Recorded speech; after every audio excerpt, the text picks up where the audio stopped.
give. I feel but I can't forgive. I go all in this time, yeah, I won't regret. I'll pick the best on trip, they don't understand. I play to win, yeah, I play to win, I play to win. Yeah, I play to win, I play to win. Oh, play to win, I play to win. Yeah, I play to win, I play to win. Welcome to the Commissioner Evaluation Show. I'm John McGlynn. You can find me on the Twitter machine at John McGlynn75. Today, I had the pleasure of talking with Jesse Moeller at JMoeller05 as we do depth chart evaluations and deep dive in the AFC and NFC North. So today, we are going to have a good time. We're going to go break through from quarterbacks, running backs, wide receivers, and tight ends. Just go through the depth chart, kind of talk about some fantasy players, so what's going to happen if somebody gets injured, all that kind of stuff. What to look for in the depth chart, who to pick up late, all the good stuff in fantasy football. What's been going on with you the last couple of days, Jesse? Well, I'm dealing with the lovely hand-foot-mouth disease from my 4-year-old daughter from preschool, so life's been pretty good. Besides that, it's just we just did the Beat the Bridge donation run, so I did that yesterday actually, where we went to Seattle, did like a 3-mile run for diabetes and some type 1 diabetic. So we raised like over $4,000 to support my cousin who unfortunately passed away this year from it. So that was the whole concept of doing the run this year. So we've been pretty busy with that and the run and fantasy football all the time. So just that's what's been going on lately. Well, that's awesome. Raising the money for the charity like that. It's my mom has diabetes. My mother-in-law has diabetes. I need to start losing some weight myself and stay away from it myself. It's I've always been that guy to go out, drinks beers, eat burritos, have a good time. But it's getting to the point in my life where I had to start taking care of myself. I got 4 kids who are, the youngest one's already graduated high school this year, so I need to start taking care of myself. I want to walk my daughters down the aisle. I want to see my kids, grandkids. Got a lot of things to worry about. So it is what it is. So I appreciate you doing things like that and keeping everybody's mind on health concerns. So thanks, and especially raising money for those charities. That's super awesome. I appreciate it. And McGlynn is in. I repeat. Now we got my song to start the show. We'll do some depth chart evaluations today. The lovely Herms MFL wrote this song for me. I need an entrance song. Herms is my guy. He's good, dude.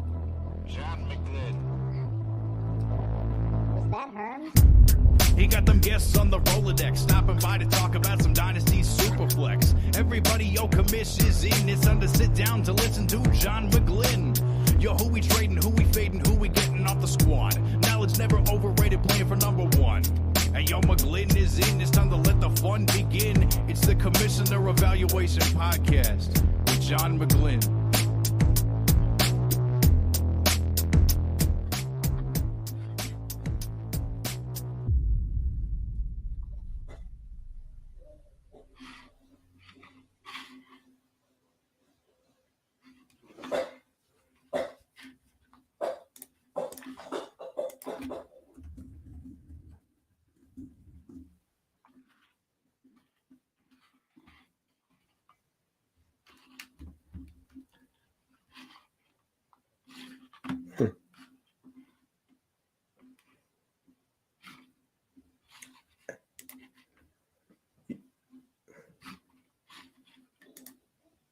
John, you're on mute. oh man, I thought 15 seconds and it was on. You're mute. okay. Thanks I for thought telling me. I thought it was blanking out. I was like, dude, I can't hear anything. What's going on? Then I looked and I was like, okay, all right, cool. All right, so we're starting out with the Baltimore Ravens. We got Lamar Jackson, who after a whole offseason of kind of wishy-washy, not having an agent, we all know the story, is finally signed with the Ravens. Perennial All-Pro, guy's awesome. Tyler Huntley. Then you got J.K. Dobbins, who should be back to 100% this year. Justice Hill, a fan favorite. I like him, but he's not J.K. Dobbins, who should be the workhorse back. Also with Lamar Jackson. Then you got Zay Flowers, Rashad Bateman, OBJ, who can't seem to stay out of trouble. And then the depth chart kind of falls off the radar after that with James Prochet, Tyron Wallace, Nelson Aguilar. That's about it. And then you got Mark Andrews, the kind of the linchpin of this whole offense here. Isaiah Likely in his shadows in case anything goes wrong. Charlie Kohler, who says to be trending sometimes on player profile. I'm not sure why, but that's it. You got Patrick Richard, the lineman that plays fullback, to kind of beat people up when it's short distance yardage. But tell me about this Baltimore Ravens depth chart here. What do you think about with John Harbaugh and Todd Monken taking over, what they're going to do this year? I think Monken's the biggest addition they've made in a long time. Just because it's going to completely change things. Like, I know you brought up Richard, and there's nobody more frustrating to see run a wheel route than that dude. Like, I get it. He's a good guy, but he's a fullback. And why on God's green earth are you having fullbacks run real wheel routes? Like, I don't. It was just, yeah. His obsession, Greg Roman, with using the fullback for fantasy is bonkers. Like, I just didn't get it. So bringing Monken in, it might not necessarily change the whole system. They will, but they're going to change certain pass plays they run. They're still going to be run heavy. Like, you have Lamar. That's not going to change, but it's just going to change how they use the personnel. So they might bust out 3 wide receiver sets more often. I know we have Likely and people like him, but he's a tight end too. So realistically, how good is that going to be for fantasy? I'm not 100% sold on him. So there's that. But it's the best group Lamar's had for a long time. So you have Zay, who's first round wide receiver, followed by Bateman, who's another first round wide receiver who, for some reason, was only getting 60% of snaps last year. Don't ask me why. I don't know what they were doing, but you have a good group, and they have OBJ, but he's coming off another knee injury, so who knows if that guy's going to be healthy or not. So between the 3 of them, there should be one good wide receiver at least. So it's just going to be like, I'm more curious to see how it works out, but let's be real, the offense revolves around Lamar. Lamar's the centerpiece, and it's just the Lamar show. So giving him the options, we'll see how much that changes pass rate and how good the offense is going to be. But I'm honestly really excited for it. And finally, Dobbins is healthy. Like, even the end of last year, we saw him where he was busting out big plays, but he had like a gimp and a limp, and he was more like a hobble horse type thing. So it was really weird to watch. So him being fully healthy, he was my RB1 coming out in 2020.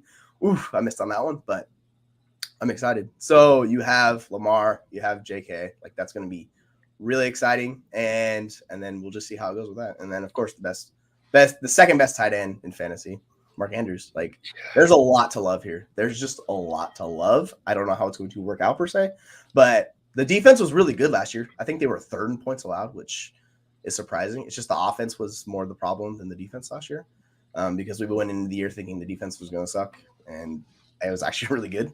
So we'll see how that works out. Maybe the defense regresses and they pass a little bit more, and it could be some fun games for Lamar. So as you can tell, I'm not 100% sold on it, but I'm just excited to see how it shakes down. Our league scoring is point per first down, a tight end premium 0.75. Every 10 yards catch is 1 point, PPR.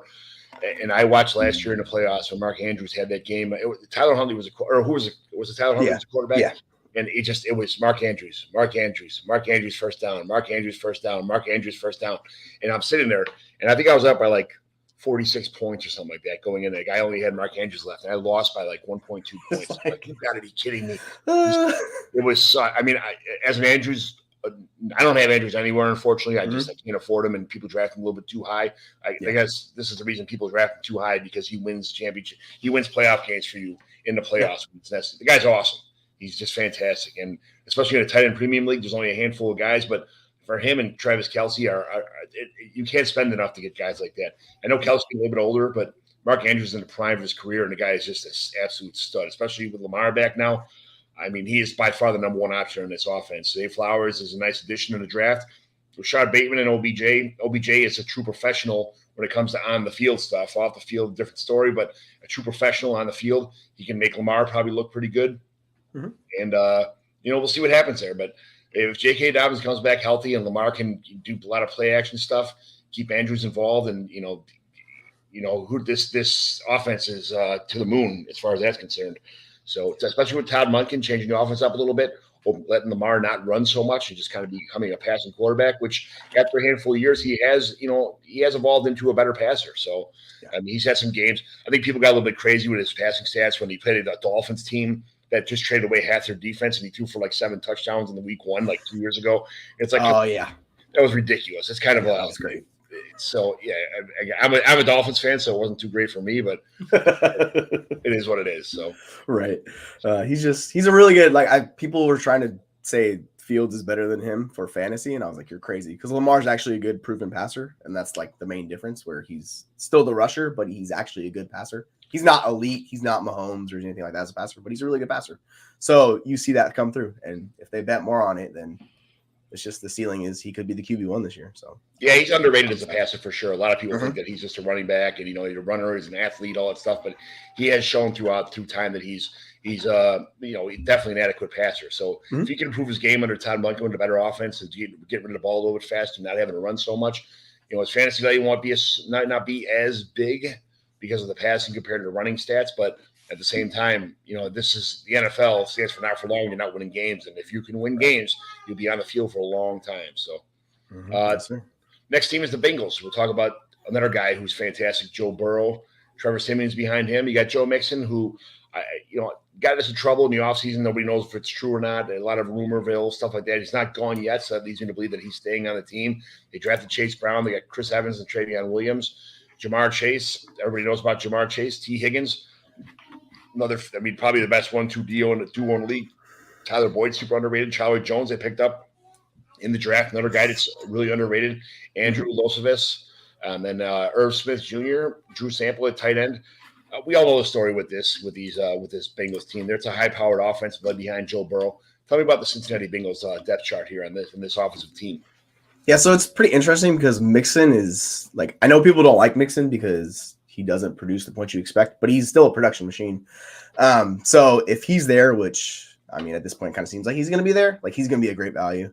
I know they have Chase Brown and Travion Williams and Chris Evans and those guys, but no one's really going to challenge Joe Mixon. He's going to get the work and he's going to be a good fantasy option. So it's Mixon, it's those guys. If they dump Mixon, then he gets really interested. And then maybe it's Williams mixed with Brown or Evans gets that passing role. So it could be a fun scramble to see how that shakes out if it does go down like that. But really this offense revolves around Burrow, Higgins, and Chase. And Boyd's a great third option because he doesn't have to do much. He could be the slot wide receiver who just moves the chains, catches the ball. So that's the perfect role where he's in. Because we saw last year when Chase was out, you expected Tyler Boyd to jump up and be a really good wide receiver. He didn't really change his role much, and his production didn't change. He was still just that slot guy who was moving the chains, and his points per game went up a little bit, but it didn't really change. Higgins is great. He's a fantastic contested catch downfield guy, and Jamar Chase is the first or second best wide receiver in the NFL. It's him or Justin Jefferson in Dynasty, but he's incredible. He can do everything. So yes, you pair that with Joe Burrow, one of the better passers in the NFL, and it's fireworks. They've invested in the line, and the line seems competent and they can hold up. So I just love the offense. It's another the fun thing about the AFC North is the offense is really good across the board, and this is one of the better offenses in the league. It's interesting with the tight ends. They brought in Irv Smith, but he's coming off a severe injury. We don't know how good he's going to be. So we have guys like Devin Asai and Drew Sample and those dudes. So it's maybe it works out. I don't know. I just don't really want to bet on a tight end in that offense. I'll just let other people deal with it. He might be able to catch a few touchdowns, give you some points, but it's really the wide receivers, Mixon and Burrow. That's the main guys of those offense, and they're going to score you a lot of points in fantasy. So people got excited about the landing spot of Irv Smith, but yeah, like you said, this offense is. It's a pretty much a three-headed monster here with Mixon, Chase, and Higgins. Boyd is probably definitely by far the fourth option as far as in the passing game. Mixon does catch a lot of passes. He's underrated as a receiver. So Irv Smith might get lost in the shuffle here. He's just a name. I think he's got more name power than he does actual fantasy football points power. So it's where the bread and butter's at on this team. It's as long as Mixon stays healthy, stays non-knuckleheadish, and keeps his mind and focused on the football field, this team should be going places. Speaking of going places, Deshaun Watson, the Browns, great addition here. Again, we're going to talk a little, I don't want to bring up all the field issues here. We'll talk about on the field stuff. Deshaun Watson is a guy who, top 5, top 7 option since he started. He was out the field with an injury, and then he, held out, and then, all the stuff going on.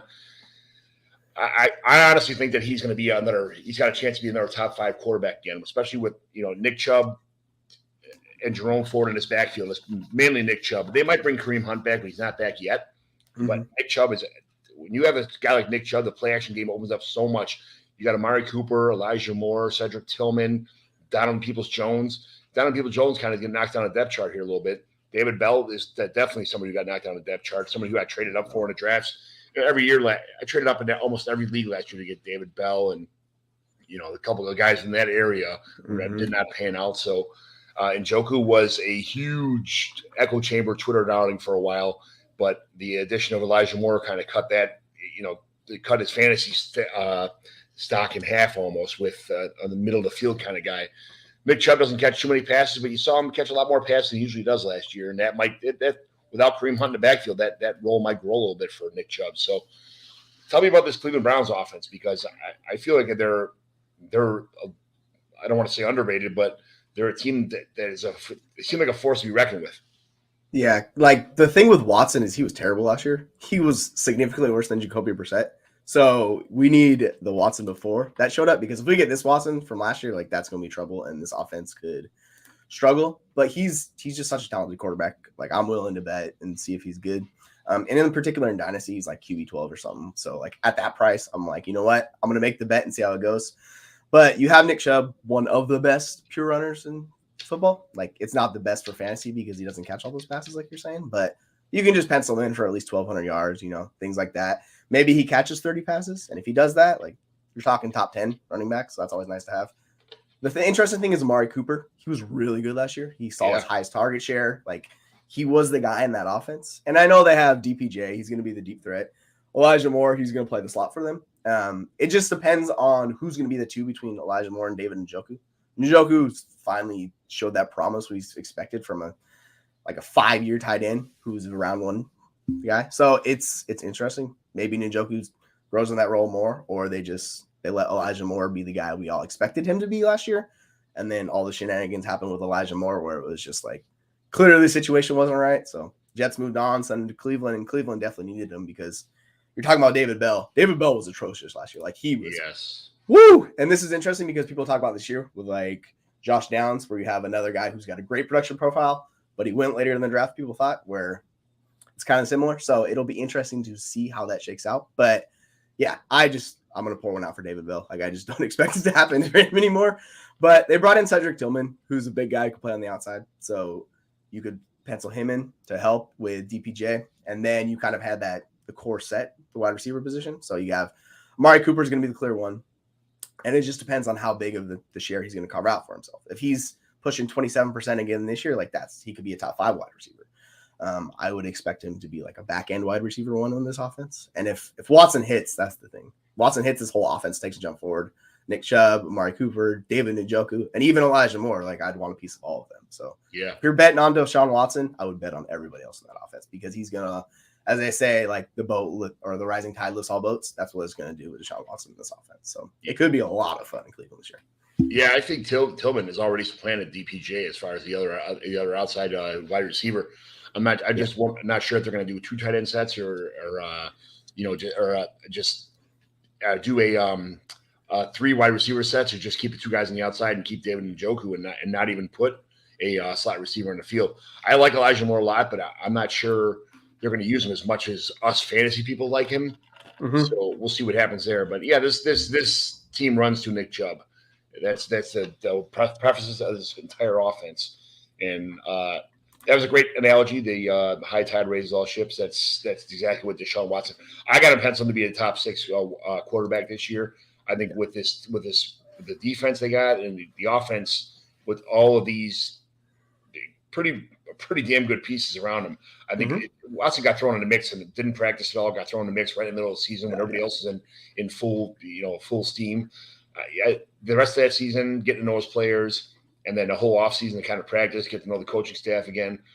I think it's wheels up for Deshaun Watson. So, guys who I am scared of, Kenny Pickett. Everybody loves Kenny Pickett.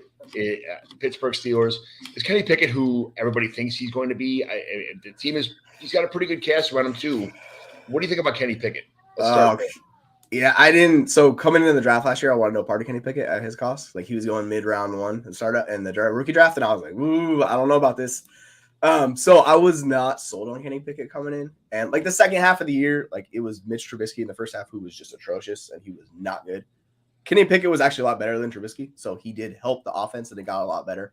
I think it was J.J. Zacharyson saying they were like 3rd in points per drive or something like that with Kenny Pickett in the second half of the season. So he was actually pretty good. It's a good offense. It's more about how good is the offensive line going to be this year because they made investments in it, and that's going to help Najee out a lot, where it'll take pressure off of Pickett as well. And I know Deontay Johnson is, depending on how you talk to, people love him or hate him. I'm a target share truther, so he's a guy that I like a lot. But they have him. George Pickens, another guy that's super controversial because he had all this hype and he put up a solid season. Like he had 800 yards as a rookie. Like that's really good. And people were just like either in or out on him. And then you have Freiermuth, who's another really good tight end. So as you can tell, they have all of this talent. And then they brought in Allen Robinson, who could be cooked. He could be done, but he's still Allen Robinson. He will help that offensive core. Like those guys develop as wide receivers because he was one of the better wide receivers for a good while. So it's just very interesting. I'm not as sold as his offense as I'm on the other two because it's Kenny Pickett. So if Kenny Pickett can take a step forward, then the offense could be cooking. But for fantasy, like you want Najee Harris. He's going to get a ton of work. And I know there's this weird dynasty Twitter Jalen Warren hive, but Jalen Warren, he's just a guy. Like he's not going to carve it a huge role for Najee Harris. I think Najee Harris still had 66% of the workload last year, which is RB1 territory. So I wouldn't worry about it too much.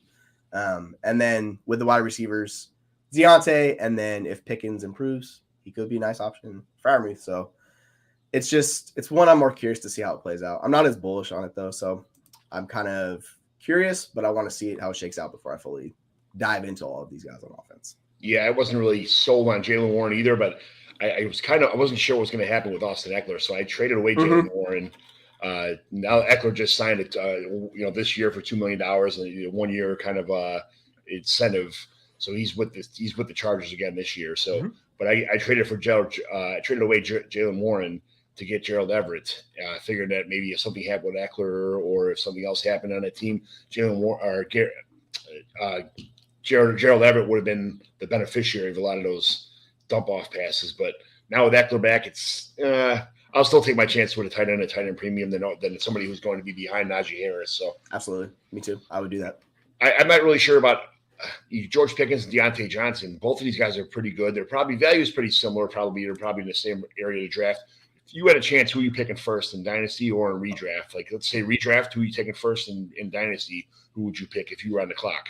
Deontay. Like, I know he's a good wide receiver. Like, we know that for a fact. And I get it. He's not the most efficient guy in the world, but he gets targets, and he got a lot of targets last year. So that's what I see. With Pickens, it's more projection. And if people want to take that projection with Pickens, go for it. Chase it. Like, chase the upside you think's there. I don't see the upside with Pickens. So I'm going to take Deontay, who just 2 years ago, he was a wide receiver 1. And if he gets that type of volume again, like, he's going to be good. He's going, like, wide receiver 30-ish in Dynasty. And at that price, I'm like, dude, just give me the guys who can get all those targets. Like, yeah. But yeah, I'm a Deontay guy. Calvin Austin, the David Bell, the Jalen Tolberts, these are the guys in the second round last year's draft that absolutely just destroyed me. So this is why I hate draft picks for guys like this. It's 2 years ago, Calvin Austin, because he sat out all last year. But I see these names come up on depth charts, and I'm like, oh, you son of a, Those small guys, man. Those small guys are treacherous. It's like this year, there's a ton of them too. There's so many just little dudes, and you're like, oh God, there's so many outliers. It's like, this guy's gonna be the next Tyler Lockett. It's like they all can't be Tyler Lockett. Like, you gotta find somebody else to be. So right. It's gonna be interesting. It's all gonna be Devonta Smith, so yeah, of course. But yeah, I like Pat Freiermuth. Definitely somebody who is on the outskirts of quarterback 1, but I think he definitely has a chance of being a top 7 tight end possibly. So, hey, Tomlin, they love the tight end in this offense and keep throwing it to him. I don't really have him anywhere. Again, it's somebody people overpay for tight end sometimes.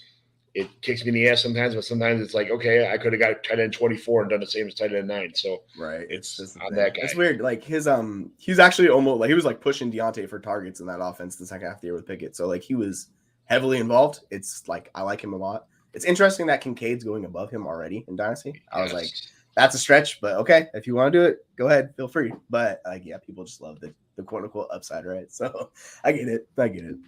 Speaking of upside, we're going to the NFC here. We're talking about Justin Fields.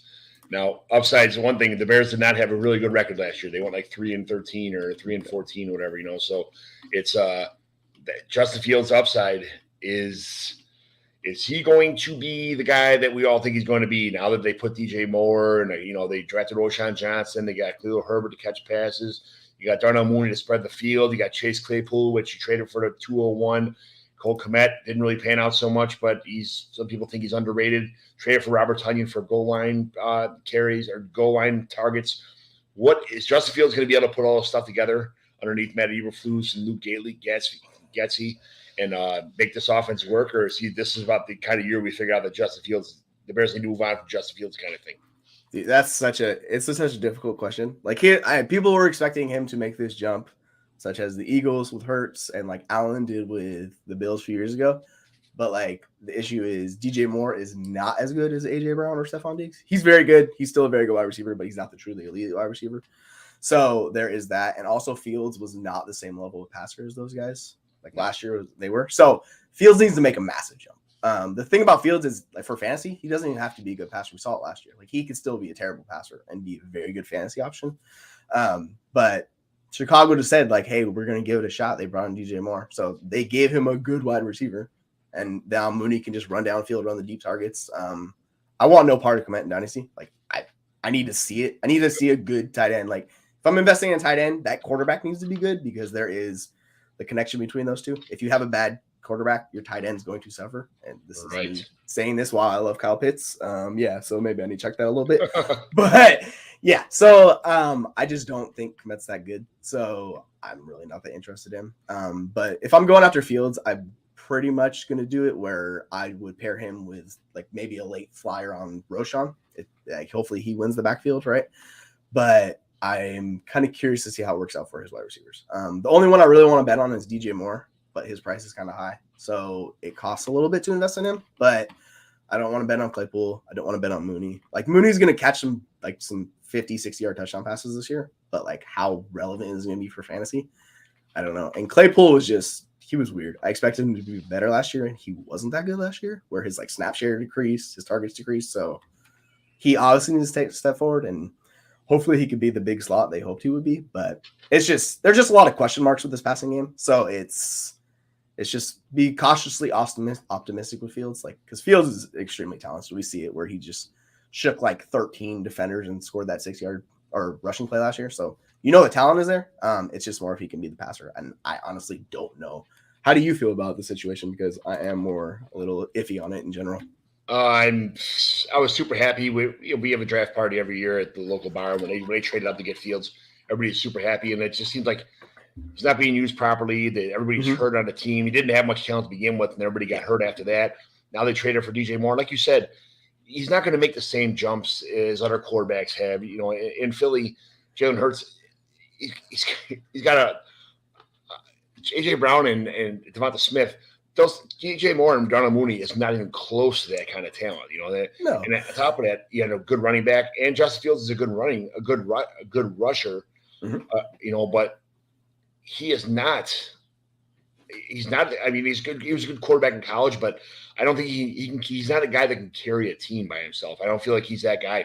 I think with the writing's on the wall about Justin Fields, his passes, even when he had clean pockets, his inaccuracies were definitely visible. So I like Justin Fields. I don't want anybody to not succeed in the NFL. I'm not rooting against Justin Fields. I live in Chicago. I want the Bears to be good. So I just feel like this is the year. They're going to unfold it and say, here you go. But at the end of this year, they're going to have to determine if they want the 50-year option or not. And they might just say, you know what, hey, man, it's time to move on. If they do bad again, this team collapses. If DJ Moore gets hurt or something like that, or if the running game doesn't work or somebody gets hurt, the offensive line kind of breaks down a little bit. I mean, they are in big trouble because they're rebuilding on defense also. So I got a feeling that this may be the Caleb Williams sweepstakes if something doesn't happen with Justin Fields this year. Yeah, because they got that pick from Carolina too that they can use and they can move on up. So it's kind of the best of both worlds the way I look at it. Like if Fields succeeds, cool, you got the guy. If he does it, then it's like, hey, go get the QB of the future. Like if Fields makes that jump this year and they can use those early picks on talent next year, a better receiver, if they can get Marvin Harrison Jr. on this team with DJ Moore, and then you look at rebuild that's going to really start progressing. So good defensive players. Yeah, I'm happy about the Bears. I'm optimistic, but I'm optimistic every year, and it slaps me in the face. So, we'll see what happens. Yeah. Yes. It's hard living in a city with a team that always sucks. It's because that one year when I was a little kid, they won the Super Bowl in '85 when I was 9 years old or something. We got to experience the awesomeness of Bears winning, but it's been a kind of rough road since then. So, yeah, it's hopefully it turns around. I'm awesome. I can't talk optimistic as well for it. Speaking of turnaround, you got the Lions who, they really, last couple of years, they've really made a push. They got Jared Goff at quarterback, who's definitely, he's got his place maybe stuck. He may have a spot on this roster for the next couple of years if he keeps doing what he's doing. They drafted Hendon Hooker, which he's got some back issues. Give him some time to heal, learn the offense a little bit. I think he's an underrated quarterback, though. They drafted Jahmyr Gibbs. They got David Montgomery to still fill the role he had before. Montgomery, I think, is still an underrated asset on this team, but really good. They drafted Muhammad Ibram. They got Amon-Ra St. Brown, Jameson Williams on a suspension to begin the season, which he doesn't need that after being out all last year. They drafted Antoine Green, which is, that the depth chart falls off pretty fast after Jameson Williams and Amon-Ra St. Brown. Then you got Sam Laporte. They drafted Brock Wright, Shane Zylstra, James Mitchell. Those guys are nobody. Sam Laporte is pretty much the replacement for TJ Hawkinson here. So I got a feeling that this, even though everybody got a lot of hope for the Detroit Lions and a lot of go right. They're the underdog. They're the team everybody wants to root for because they suck all the time. They never make anything happen. I can see a collapse happening here, unfortunately, for these Lions team because there's so much optimism for what this team is.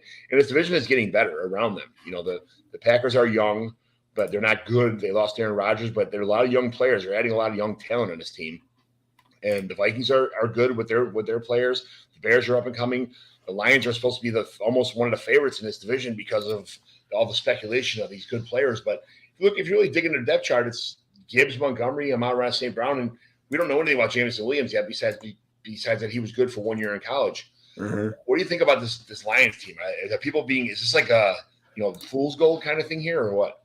It honestly could be. I like the Lions. It's been a fun rebuild the past few years watching it happen. We have one of my buddies lives in Detroit and he's a big Lions fan, so it's finally we were talking about last year. I'm a Seahawks fan, so we're like, hey, we both could be trash this year, top pick overall, right? And then it flipped on both of us, and we're like, oh my goodness, we actually have good teams. The Lions are interesting. I don't know what the heck they were doing in the first round this year. You take a freaking middle linebacker or pick 18 and a running back at 12, I get it, but that's just that's not how you build successful teams. But that's neither here nor there. Once you dig past Amon-Ra St. Brown, they have more Jameson Williams, but he was not good last year coming off the ACL injury. He had 6 targets, I think, in 6 games or something. That's not what you want to see for a first round pick. And then after him, it's a who's who, dudes. It's kind of ugly. The interesting thing is Laporta, like you were saying, he walks right into the tight end spot in that team easily, and that he could be second in team in targets until Jameson Williams comes back. They have Jahmyr Gibbs, but it's how much are they going to use him? I'm really excited for him, but if he's splitting with Montgomery and they're sharing that work like they've done in the past, Gibbs could be a bit of a letdown too. But the defense actually concerns me more than the offense. So there could be a lot of shootouts this year because defense wasn't good last year, and if they don't improve, that means they're going to be passing a lot, which is good for fantasy. So Goff, it could be a great year for Goff, especially indoors, because he tears it up in the dome. So if they're passing a bunch, it could be a great year for Amon-Ra St. Brown. He's the one guy in that whole offense I have complete confidence in. He's a target hog. He's going to see all the targets, and especially in PPR, it's just wheels up for him. So I'm really excited for Amon-Ra this year. The rest of the guys I do have confidence in, but there's still question marks. It's the Lions. I get it. They had a really good year last year. But how good are they going to be besides that? We'll see. It's funny that they're the betting favorite because you wouldn't expect the Lions to ever be the betting favorite in the NFC since they haven't won that division in almost 30 years or something crazy.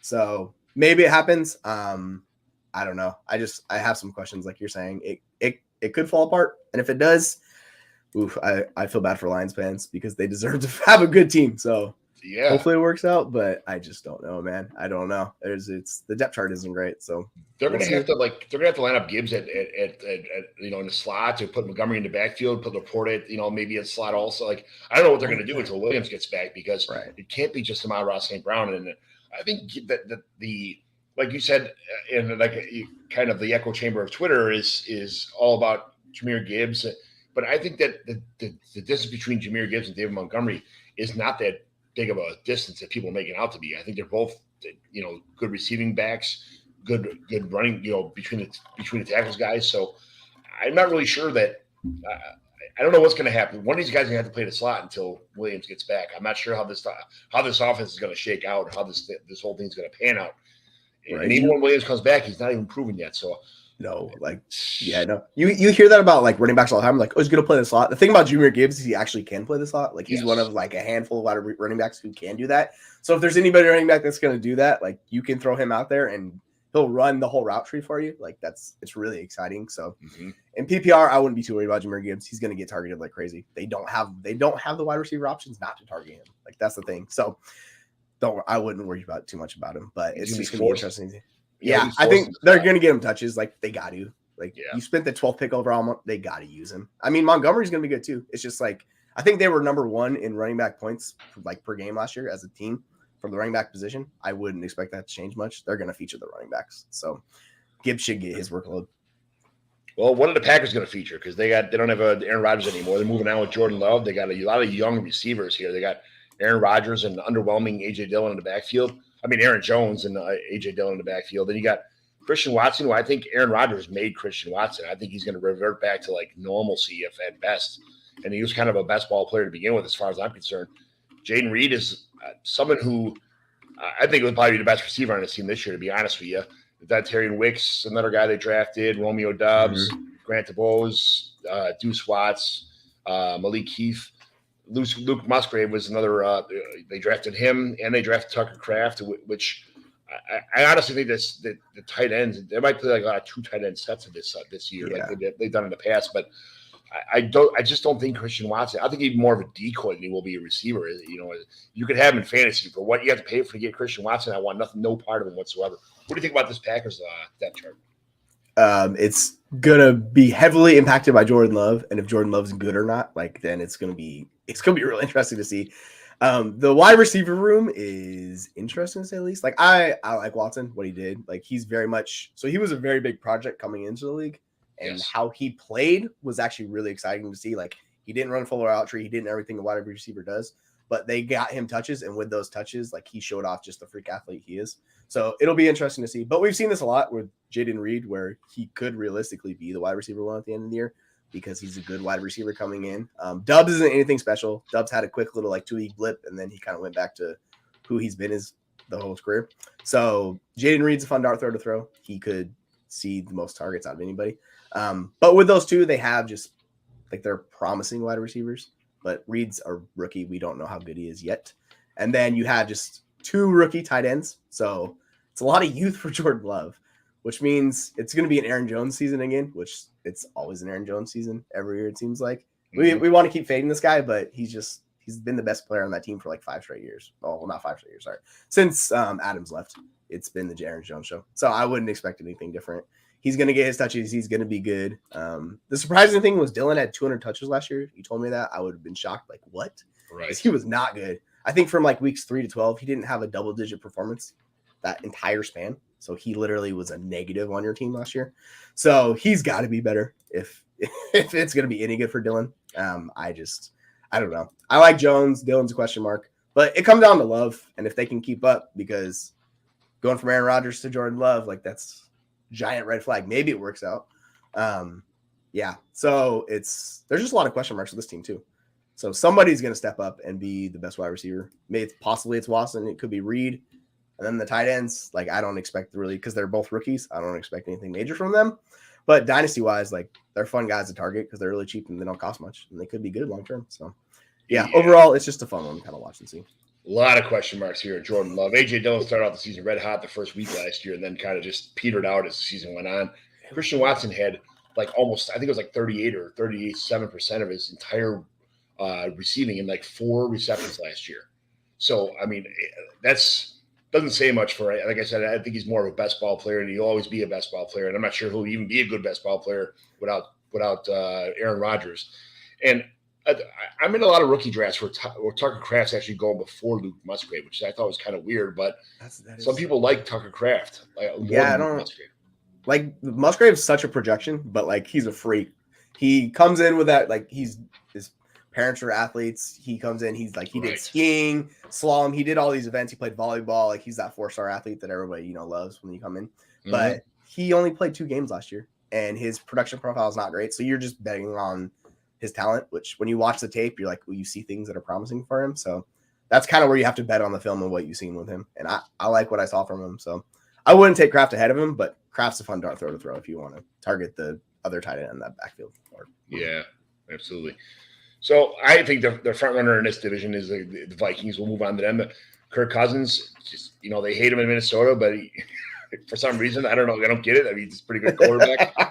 Dalvin Cook is Mr. Dalvin Cook. He might not be on this team after June 1st cuts, or they trade him, or whatever is going to happen. Might be the Alexander Madison show.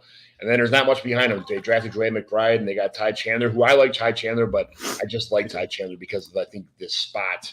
I've always been a Kenny Nwagwu fan. There's 15 different ways to pronounce his last name, but he's a special teams guy. Running back kicks is a specialty, and we get points for special teams. So I love having him on my team. That'd be great. Justin Jefferson, got to say much about that. Jordan Addison was a humongous addition to this team. That was a great landing spot. Any of these top receivers that landed in Minnesota, I think I landed in a really good spot. KJ Osborne is the slot receiver here, but Jefferson and Addison, what a combination that's going to be for this team. I think Kirk Cousins just sits back and watches this team. I hope they find some way to re-sign Dalvin Cook, because it wouldn't be fair to Kirk Cousins to have all this talent and just have it blown because you have an Alexander Madison. I think is a little bit. I'm not a big fan of Alexander Madison. I understand he's going to get the workload this year, but he's never had the true workload before. I don't think he can handle it like Dalvin Cook can. And Dalvin Cook had offseason surgery. He's got his shoulder situation to deal with. They said he'll take him back, but not for the contract he's on right now, which I don't blame him. It's a lot of money. But, man, Dalvin Cook is so talented. I just feel like I think he's going to go to the Chiefs if they don't sign him here, and that'll just destroy the rest of the Chiefs' running back situation in a good way. But it is what it is. But Minnesota's got TJ Hockenson. We all saw last year what TJ Hockenson can do. We all knew what he could do, but he's even better in the Vikings. How good is this? If they could somehow keep Dalvin Cook, which I don't think is going to happen, but what does this offense shake out? What does that depth chart on this Minnesota Viking team look to you? It's a great offense. Let's not play around. You have fantastic play caller. You're giving Kirk Cousins the keys to Cook because their pass rate over expectation is one of the highest in the league. So in neutral scripts, run or pass, they're going to pass. They trust Kirk Cousins. The defense was horrendous last year. Probably not going to be good again this year. So what's that mean? Good for fantasy, and they play indoors. So we've seen Kirk Cousins. I get it, the primetime stigma and all that. But stats wise, at the end of the year, you look at what he does, and you're like, Kirk Cousins is a good quarterback, and he does it again. It's interesting with Cook. He fell off significantly his peripherals last year. So I don't know if that was injury or what it was, but it's interesting to keep that in mind. I know everyone expects him to be cut, but they could just restructure it like you're talking about and bring him back for the cost that the dead cap is, $3 million or something. And there goes Alexander Madison. If Alexander Madison was good, he would have seen a bigger opportunity share last year. Right. He had all the chance in the world, and he's never been above 30% in his entire career. So he's just a dude. He's discount Dalvin Cook. So he can give you similar peripherals and similar numbers, but he's not going to give you the plays that Cook can. He's not going to give you those explosive plays. And the weird thing about Cook is you think he's heavily targeted, but he's never been a super heavily targeted guy. It's kind of strange. When you look at his stats, you go, huh. You think he'd be a guy where it's oh, yeah, he'll earn 100 targets. No, that's not him. But he's been very good. If he gets back to who he was 2 years ago, Cook's going to be a smash because he's going so cheap and so late in Dynasty and in redraft. He's going to get the volume either way. I think most people will probably have him as a mid-range RB2 this year. If he comes back to who he was in that offense, then yeah, that's a sweet, sweet discount you're getting. And then the wide receiver room, it's literally it's Justin Jefferson's world. Everybody else is just playing around, which is why I like Jordan Addison so much there, because he can't really play the main position, but he could play the slot or he could play the Zeke position for you. And if you keep him off of the line of scrimmage, he's a lot better. And then he can kind of find the holes in the zone and beat them that way. So I think it's set up well for him because the rest of the wide receiver core just isn't that good. And it depends how confident you are in TJ Hockenson. I think he's a good NFL tight end. I don't see him as a true difference maker. So I don't see a world where he's going to really prevent Addison from being a good fantasy option. I think they can kind of coexist along with Jefferson, right? Because they can do separate things on the field. That's the nice thing. You can move them around. They don't have to run the same routes and all that stuff. So it's really going to be those three in the passing game. If you want to take a flyer on Osborne or something like that, sure. But for fantasy, it's going to be Jefferson. It's going to be Addison. It's going to be Hockenson. And then Cook. And the rest of the guys, if Cook's gone, it gets a little more interesting. I liked Nwagwu coming out too. He's just a special teams dude. Like, Yeah, unfortunately, he's right. Yeah, but McBride's like he's fun. His metrics are fantastic. So as a 7th round rookie, like it's worth a shot. But I think Chandler actually is the more complete back where he can actually do both things.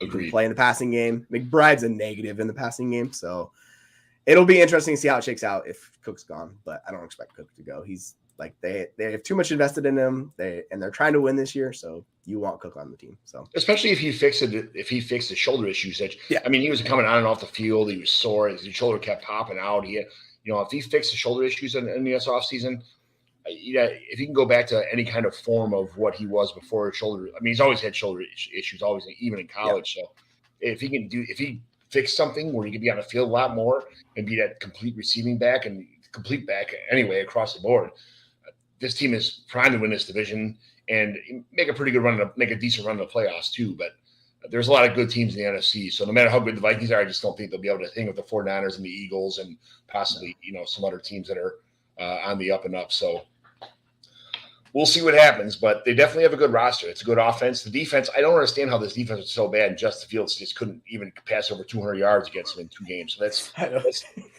go figure. I don't know. Every other team had 7,000 yards offense against them every week, right? And the Bears can't do shit. So, yeah, like that was the one game where the Seahawks offense like started cooking, and I was like, wait a second, what's going on here? Like, oh yeah, because their defense is trash. I get it. Okay, right. Yeah, exactly. Oh, so, well, thanks for jumping through these depth charts here. We this is something I'd like to do. I think depth charts are really important as far as I update mine every couple of weeks. Just even nothing changed. I go through them all, update my values on the depth charts. I kind of, this is my, how do you call it, my cliff notes for what's going on, my lifeline to the league. Some people use just rankings or take a lot of projections, mix them all together and stuff. This is what I do. So talking about it is a lot of fun for me. So thanks for joining me today. Tell everybody in the Twitter world where they can find you, what's going on, all that kind of stuff. All right. So Jesse Moeller, you can search that on Twitter or just find me on Twitter at jmoeller05. I'm on there all the time. You can find me, my podcast, Rantings of a Fantasy Football Fanatic. You can find me on Instagram. It's all the same hashtag. So jmoeller05, YouTube, TikTok, all those places. That's where you can find me. And then you can find my written work, P2W, who I'm with John there, or at the League Winners. So you can find me in either one of those places. And yeah, thanks for having me on, John. I appreciate it. It was great to be here. Thanks for coming on. Thanks for being part of the broadcast today. Again, join the P2W Patreon if you get a chance. Nick's got all kind of good stuff up there. I just yap on this thing and I write some stupid stuff on Twitter once in a while. I kind of fill up my timeline with family stuff, some other stuff I think is important, but whatever. It's I use it almost like Facebook sometimes, but whatever. Who cares? Yeah, do what you enjoy, right?